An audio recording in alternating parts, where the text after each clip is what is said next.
नमस्कार मेरे प्यारे मित्रों, मैं हूँ राजकुमार यादव। हमारे YouTube चैनल पर आप सभी लोगों का पुनः फिर से स्वागत करता हूँ। आज मैं एक नए सेशन के साथ शुरू कर रहा हूँ हिंदी, और आज से आपके लिए नए नए वीडियो डेली अपलोड करता रहूँगा। और मित्र, दूसरी चीज़ ये कि SI की, लेखपाल की वैकेंसी आपके सामने लगी हुई है, और आप लोग ज़बरदस्त तरीके से इस वीडियो के माध्यम से अब आप तैयारी करें। हिंदी से कोई भी क्वेश्चन कहीं बाहर नहीं जाएगा। और जिन लोगों ने अभी तक वीडियो हमारा सब्सक्राइब नहीं किया है वो लोग वीडियो भी हमारा सब्सक्राइब कर लें, ताकि हम नए नए जितने भी वीडियो बने इसका नोटिफिकेशन आपको लगातार प्राप्त होता रहे। आइए मित्र, शुरू करते हैं आज हिंदी की उत्पत्ति से। हिंदी शब्द की उत्पत्ति कैसे हुई, कहाँ से हिंदी आई, क्यों हिंदी आई, क्यों इसका, किस प्रकार से इसका उपयोग होने लगा, आज सारी बातों की चर्चा हम इस अपने वीडियो के अंतर्गत आपसे करेंगे। तो सबसे पहले जो हिंदी शब्द की अगर हम बात करें तो एक किण्वंती के अनुसार सबसे प्रथम जो हिंदी शब्द आया, यह ऐसा माना जाता है कि यह एक फारसी भाषा का शब्द है। सबसे पहली चीज़ तो मित्र ये भी ध्यान दें कि हिंदी जो है वो एक फारसी भाषा का एक शब्द होता है। दूसरी चीज़, एक किण्वंती के अनुसार अगर हम देखें तो ऐसा कहा जाता है कि सिंध प्रदेश में, क्योंकि हमारे जो आप देखेंगे कि ये आपका भारत, और भारत के बगल से आपका जो पाकिस्तान है, ये पाकिस्तान और भारत के बीच से एक नदी होकर के गुजरा करती थी, जो पहले भारत देश में ही थी। आज वर्तमान में वह पाकिस्तान से होकर के बहती है। इस नदी का नाम था सिंधु नदी, जिसको सिंधु नदी के नाम से जाना जाता है। तो जब भारत से फारसी लोग आए हमारे भारत में, तो वे सभी लोग, क्योंकि अक्सर आपने देखा होगा कि जितने भी जिले बने हुए हैं वे नदी के किनारे बसे हुए हैं।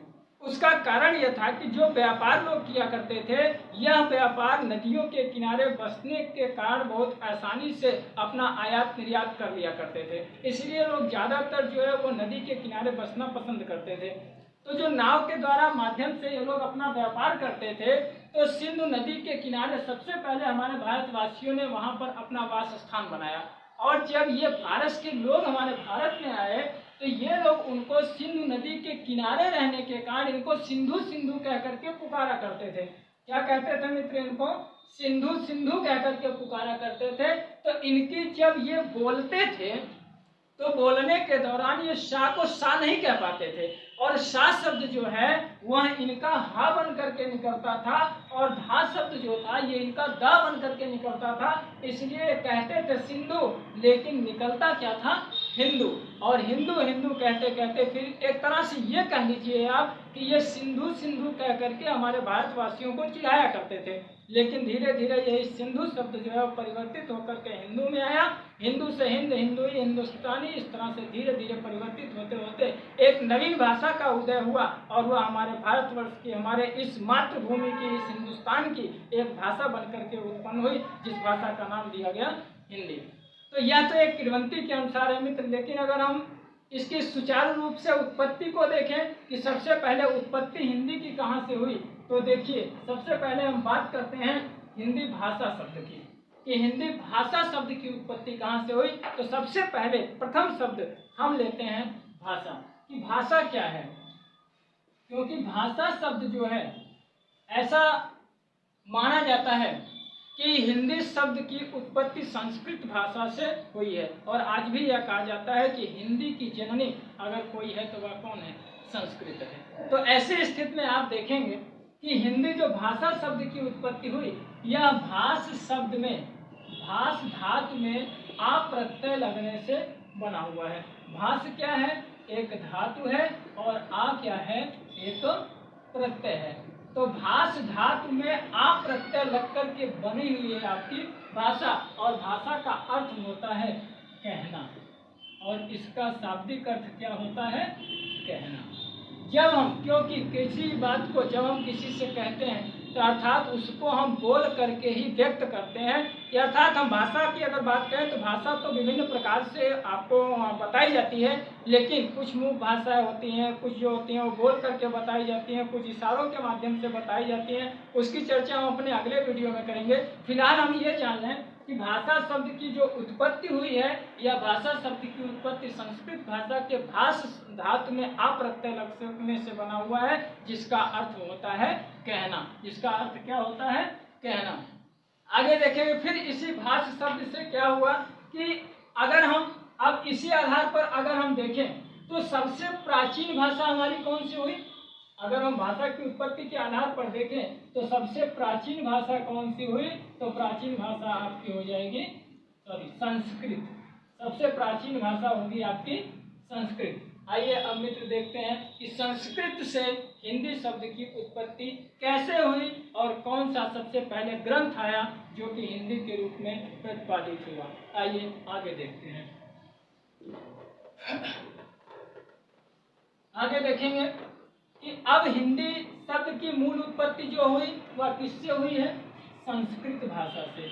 और ऐसा माना जाता है कि हमारी जो संस्कृत भाषा है यह लगभग 1500 वर्ष ईसा पूर्व पुरानी ये आई। अपने समय से 1500 ईसा पूर्व इसकी उत्पत्ति मानी जाती है।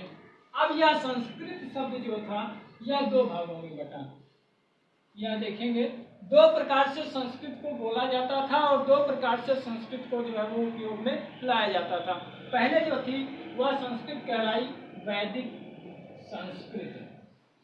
पहली संस्कृत कहलाई वैदिक संस्कृत कहलाई। और इसी का दूसरा रूप जो पहले संस्कृत आई सबसे पहले वह बनी वैदिक संस्कृत, और जो वैदिक संस्कृत के बाद में संस्कृत आई वह कहलाई लौकिक संस्कृत। और दोनों में अंतर यह था मित्र कि जो वैदिक संस्कृत थी यह देवताओं के द्वारा प्रयोग की जाती थी और जो लौकिक संस्कृत थी यह ब्राह्मण लोगों के द्वारा इसका प्रयोग किया जाता था। इसीलिए लौकिक संस्कृत बाद में आने के कारण इसको इस लौकिक संस्कृत को बाद में आने के कारण इसको उत्तर संस्कृत के नाम से भी जाना जाता है, क्योंकि सबसे पहले इस संस्कृत का उपयोग ब्राह्मणों ने किया था, इसीलिए इसको जो है ब्राह्मण संस्कृत के नाम से भी जाना जाता है।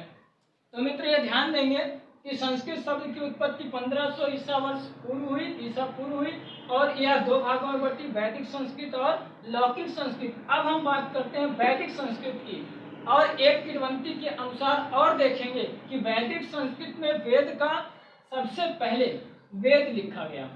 और वेद कितने होते हैं, 4 प्रकार से। ऋग्वेद, फिर इसके बाद आया अथर्ववेद, इसके बाद आया सामवेद, और इसके बाद आया यजुर्वेद आया था। यजुर्वेद, सामवेद और अथर्ववेद, ये 4 वेदों की इसमें उत्पत्ति होती है। तो देखेंगे मित्र यह जो वैदिक संस्कृत चली यह 1500 ईसा पूर्व से 1000 ईसा पूर्व तक चली थी। 1500 ईसा पूर्व से 1000 ईसा पूर्व तक चली थी। मित्र यहाँ एक किंवदंती आपको और बताते हैं कि ये जो चारों वेद लिखे गए इन चारों वेदों को संहिता के नाम से भी जाना जाता है। ये ध्यान देंगे इन चारों वेदों को संहिता के नाम से भी जानते हैं, और पहला नाम तो संहिता है, दूसरा नाम इसको श्रुति के नाम से भी जाना जाता है। अब मित्र ध्यान देंगे इसको श्रुति के नाम से क्यों जाना जाता है। ऐसी एक किंवदंती है, क्योंकि अगर सबसे पहले हम बात करें कि वेद को किसने लिखा है तो सबसे पहले वेद को लिखने का जो काम किया है वह वेद व्यास ने। लिखने की बात हम नहीं करेंगे, रचना की बात करेंगे। तो सबसे पहले वेद व्यास ने इसकी क्या किया है, रचना किया है। और एक ऐसी जनश्रुति किंवदंती आती है कि एक समय ऐसा हुआ, क्योंकि यह हमने पहले ही आपको बताया कि वैदिक संस्कृत जो देवताओं के द्वारा लिखी गई थी, देवताओं के द्वारा इसका उपयोग होता था। तो एक जनश्रुति निकल करके आती है कि एक बार वेद व्यास जो बहुत बड़े मुनि थे, ऋषि थे, संत थे, इनका और गणेश भगवान में दोनों लोगों में लग गई शर्त। इन्होंने कहा कि अगर मैं बोलना शुरू करूंगा तो रुकूंगा नहीं, तो गणेश भगवान ने कहा कि अगर मैं लिखना शुरू करूंगा तो रुकूंगा नहीं, क्योंकि इन्होंने कहा कि जहाँ मैं बोलना बंद कर दूंगा वहाँ से आगे बोलूंगा नहीं। गणेश जी ने कहा जहाँ मैं लिखना बंद कर दूंगा वहाँ से दोबारा लिखूंगा नहीं, और इसी के कारण जनश्रुति एक बन गई। और जनश्रुति के कारण यहाँ पर जो है इसको श्रुति के नाम से भी जाना जाता है।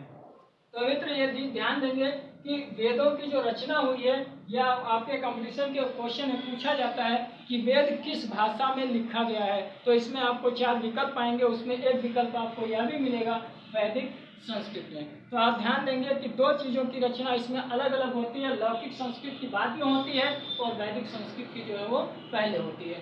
दूसरी तरफ देखेंगे, एक तरफ तो आपका, और देखिए मित्र किसमें क्या है, ऋग्वेद में जो ऋग्वेद लिखा गया, सबसे पहले पद्यात्मक वेद की अगर हम बात करें कि कौन सा वेद पद्य में लिखा गया है, तो आप ध्यान देंगे कि वह वेद जो है वो ऋग्वेद है। ऋग्वेद को पद्य में लिखा गया है और इसमें जो है देवताओं की स्तुति की गई है।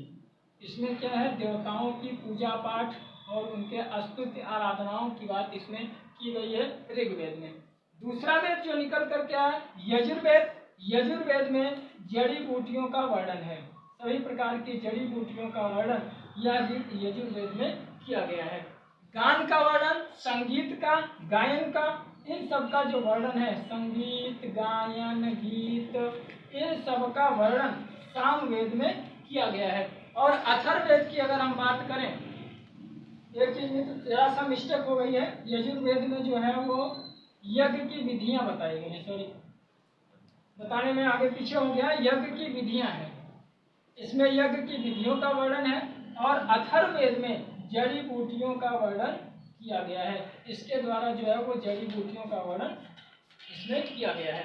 तो देखेंगे मित्र इसमें कि वैदिक संस्कृत में 4 वेद आए। सबसे पहली चीज ध्यान देंगे कि वैदिक संस्कृत में 4 वेद आते हैं, ऋग्वेद, यजुर्वेद, सामवेद और अथर्ववेद। जिसमें ऋग्वेद की अगर हम बात करें तो यह पद्यात्मक लिखा गया है और इसमें जो है इसमें सभी देवी देवताओं के पूजा आराधना स्तुति का वर्णन किया गया है।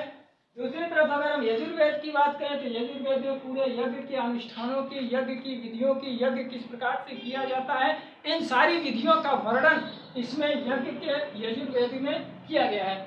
तीसरी चीज सामवेद की अगर हम बात करें तो सामवेद में संगीत, गायन, गीत, इन सब का वर्णन इस सामवेद के अंतर्गत किया गया है। और चौथा वेद आपका है जड़ी बूटियों का अध्ययन किसके अंतर्गत किया जाता है या जड़ी बूटियां किस वेद के अंतर्गत आती हैं, तो आप सीधा सा याद रखेंगे कि वह अथर्ववेद के अंतर्गत रखी गई है।